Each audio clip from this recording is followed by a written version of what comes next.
capítulo 2, versículo 8 ao versículo 10. Está escrito: porque pela graça sois salvos, por meio da fé. Isso não vem de vós, é dom de Deus. Não vem das obras, para que ninguém se glorie. Porque somos feitura sua, criados em Cristo Jesus, para boas obras, as quais Deus preparou para que andássemos nelas. Passou a ter o nome de carta aos Efésios e é atribuída a autonomia dela a Paulo. Embora muitos estudiosos tenham algumas controvérsias, não acredito que foi Paulo, mas assim alguns seguidores de Paulo, por conta de algumas expressões contidas na carta de Efésios, que não tinha nas cartas paulinas. É uma carta que me obriga a ficar dentro do contexto dessa carta. Esta carta, ela fala de uma igreja que nasceu em meio a uma nação depravada, uma nação distorcida. É uma cidade que era pagã, adorava a deusa Ártemis ou Diana dos romanos, onde tinha um dos maiores templos da época, era considerado uma das 7 maravilhas do mundo antigo.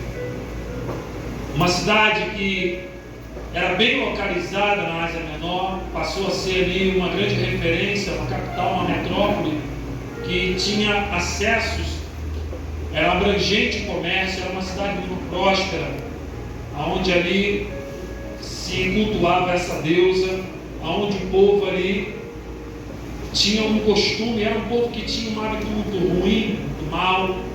Então Paulo chega até aquele lugar ali na sua 3ª viagem. Então Paulo ali, ele vai fundar ali uma comunidade, uma igreja, que futuramente é conhecida como uma igreja que perseverou, uma igreja que se esforçou, como está escrito lá em Apocalipse capítulo 2. E eu quero fazer agora também esta leitura que está escrito em Apocalipse capítulo 2. Ao anjo da igreja em Éfeso escreve: estas são as palavras daquele que tem as 7 estrelas em sua mão direita e anda entre os 7 candelabros de ouro. Conheça as suas obras e o seu trabalho árduo e a sua perseverança. Sei que você não pode tolerar homens maus e que pôs à prova os que dizem ser apóstolos, mas não são, e descobriu que eles eram impostores. Vocês têm perseverado e suportado sofrimentos por causa do meu nome e não têm desfalecido. Contra você, porém, tenho isto: você abandonou o seu primeiro amor. Lembre-se de onde caiu, arrependa-se e pratique as obras que praticava no princípio. Se não se arrepender, virei a você e tirarei o seu candelabro do seu lugar. Mas há uma coisa em seu favor: você odeia as práticas dos nicolaítas, como eu também as odeio. Aquele que tem ouvidos, ouça o que o Espírito diz às igrejas: o vencedor darei o direito de comer da árvore da vida que está no paraíso de Deus. Irmãos, em primeiro lugar, eu vou ficar aqui atrelado ao contexto do texto. Eu fiz essa leitura de Apocalipse porque mais na frente você vai entender por que eu estou falando isso.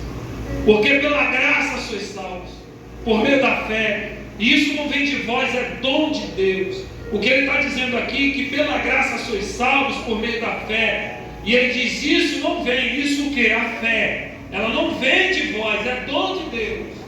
A fé que nós temos, ela não vem de nós, não é criação humana. A fé não é criação humana, isso não vem de vós, é dom de Deus, e dom de Deus é presente.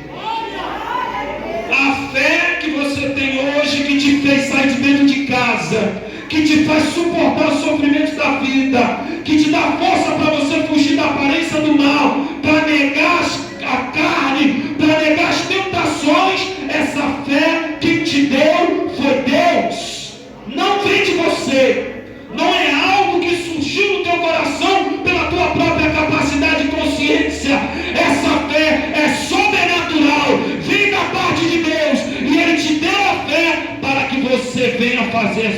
obras. Irmão, não tem como explicar a fé, mas a fé, ela é um sentimento de total crença em algo ou em alguém que ainda não haja nenhum tipo de evidência que comprove a veracidade da proposição em causa. Ter fé implica em uma atitude contrária à dúvida e está intimamente ligada à confiança. E qual é o objetivo da fé? Irmão, se você ler o contexto de Efésios, você vai entender que a fé, ela tem um único objetivo na vida do crente.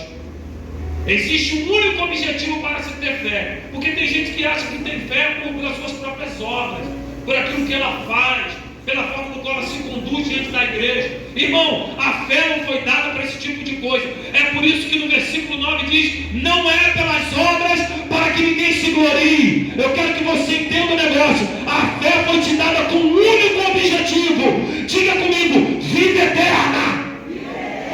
Vida eterna. A fé foi te dada para que você consiga chegar até as portas celestiais, para que você consiga adentrar a presença do Eterno e faça parte daquela cidade que está preparada desde a fundação do mundo. O único objetivo da fé é a vida eterna. Existem pessoas que buscam utilizar a fé de todas as formas, e é bem verdade que no decorrer da caminhada a gente acaba confundindo que fé é eu conquistar algo, que fé é eu chegar em um determinado nível, que fé é eu adquirir determinado bem, mas a fé não está atrelada a essas coisas. A fé foi te dada por Deus para você entrar na vida eterna, para você herdar o reino de Deus. Você não entendeu? Eu vou explicar. Eles passaram por tudo aquilo ali, mas Deus ainda não deu ainda a promessa, porque Ele quer que você seja aperfeiçoado também junto com eles. Eles vieram primeiro, estamos aqui hoje, mas Ele está dizendo: eu vou aperfeiçoar a minha igreja. Sou eu que aperfeiçoo, não é pelas obras. A graça, meu irmão, oh glória, meu Deus, a graça não depende de esforço humano nenhum. Olha o que esses homens fizeram. A graça, ela te traz liberdade. Lá em Gálatas capítulo 5, verso 13 diz: irmãos, vocês foram chamados para a liberdade, contudo, não usem da liberdade para dar ocasião à carne, mas sirvam uns aos outros por meio do amor. Você está entendendo a importância de missões? Porque falar de missões é sempre muito bonito, muito legal. Mas toda vez que me volto para falar de missões, eu sempre vou olhar para dentro. Eu sempre vou olhar para mim. Porque toda oportunidade que eu tenho de falar, eu vou falar. E se eu não tiver oportunidade de falar, eu vou me comportar de acordo para que todos vejam o meu comportamento. Isso é fazer missão. Ah, eu não vou na África. Você não precisa ir na África não. Mas se tu se comporta como crente, Deus vai falar. Se o teu testemunho é verdadeiro, Deus vai falar. Mas tem crente que nem na própria comunidade ele tem testemunho. Eu tenho que falar isso aqui, irmão, porque se é para te preparar para tu ir lá fora dar testemunho de Deus, então as pessoas elas vão analisar você. O mundo vai te cobrar. O mundo ele vai te olhar de cima e embaixo. Quando você chega num lugar que você diz que é crente, a primeira coisa é analisar o que tu fala, como tu se comporta e como você anda. Tem que ser diferente. E vou dizer um negócio, vai haver uma pressão contra você. Não vai ser nada bom. As pessoas vão te testar o tempo todo. Mas se ela observar em você um comportamento igual Zé Faz, firme, esforçado e resiliente, eles vão falar: não, aquele ali não pode mexer não. Deixa aquele ali quieto, isso aqui é homem de Deus, aquele ali é uma mulher de Deus. Eu estou cansado, irmão, de chegar em todos quanto é lugar e ver crente, e quando você vai observar, não tem testemunho com ninguém.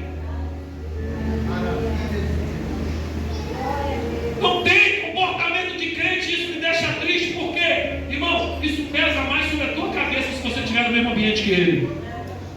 Porque você vai ter que dar testemunho por você e por ele. Para me finalizar, a maior esperança do cristão deve ser a salvação eterna. Irmão, esse texto aqui ele é muito claro. Porque pela graça sois salvos. Então ele está dizendo que pelo presente merecido vem a salvação de Deus que nós não tínhamos direito. Por meio da fé, ele está dizendo, isso não vem de vocês, é dom de Deus. Ou seja, a fé que foi colocada no teu coração é dom de Deus. Sabe o que eu acho errado? É a igreja ficar implorando para pessoas quererem ficar na presença de Deus. Igreja não tem que implorar nada para ninguém. Eu entendo o negócio. Se você creu, porque Deus te deu. Então zela por aquilo que Ele te deu. Se Ele te colocou aqui dentro hoje, porque você recebeu um dom gratuito, porque Ele te deu, porque não é todo mundo que tem. Não é todo mundo que tem fé, meu irmão. E tem pessoas que ficam, tem igrejas hoje que ficam criando todo tipo de aparato para poder trazer pessoas e fazer com que as pessoas fiquem ali. Tem muita gente que começa a ter uma fé baseada nas obras, baseada no social, baseada no ser humano. Essa fé falha e ela vai morrer rápido. Mas quando você faz igual o apóstolo Paulo, aponta para Jesus.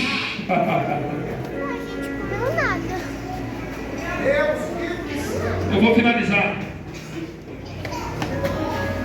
Porque na esperança fomos salvos. Ora, a esperança que se vê não é esperança, pois o que alguém vê, como espera? Mas se esperamos e não vemos, com paciência o aguardamos. Romanos capítulo 8, versículo 24 e 25. Para me finalizar aqui sobre essa questão da vida eterna, da salvação, que essa deveria ser a esperança de todo crente. Eu não sei o que está acontecendo com a igreja de hoje. As pessoas estão com esperança de tanta coisa, de ascender ministerialmente, está com esperança de galgar cargos superiores, esperança de ter um emprego maravilhoso, de ter um bom dinheiro, um bom carro, uma boa casa. Nós temos hoje uma geração de crente materialista. E eu não consigo entender por que eu recebi essa fé. Eu recebi essa fé porque eu quero ir para o céu. Eu quero passar nessa vida e entrar na vida eterna e não ser rejeitado. Sabe o que está escrito em Mateus 22, 14? Para me finalizar aqui. Pois muitos são chamados, mas poucos são os escolhidos.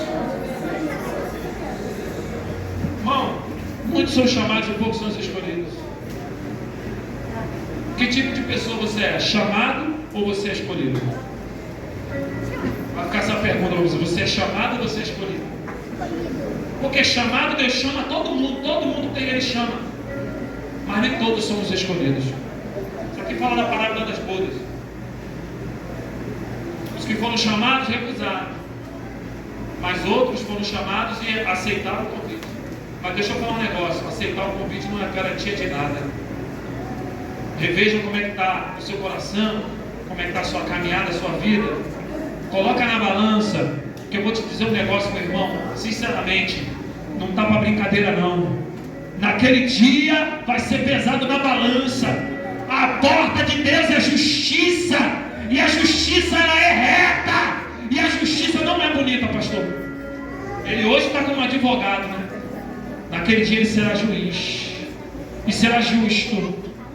E muita gente, aqui a Bíblia já está dizendo, irmão, muita gente vai chegar diante dele e vai falar: mas Senhor, em teu nome, isso não te preocupa, igreja? Em teu nome eu preguei, eu expulsei demônios, eu operei sinais e maravilhas. Ele vai olhar para ele e vai dizer: não, apartai de mim que eu não os conheci. Parece injusto, não é? Mas Ele está dando uma oportunidade hoje. Pela graça sois salvos. Não vem de vós, é dom de Deus. E o que fazer com o presente quando você recebe? Ou você zela por ele, ou você guarda aquele carinho, ou você joga em qualquer lugar e deixa para lá, para pegar poeira. O que você está fazendo com esse dom que Deus te deu? O que você está fazendo, meu irmão? Se você confessar com a tua boca que Jesus é o Senhor e crer em seu coração que Deus o ressuscitou dentre os mortos, será salvo.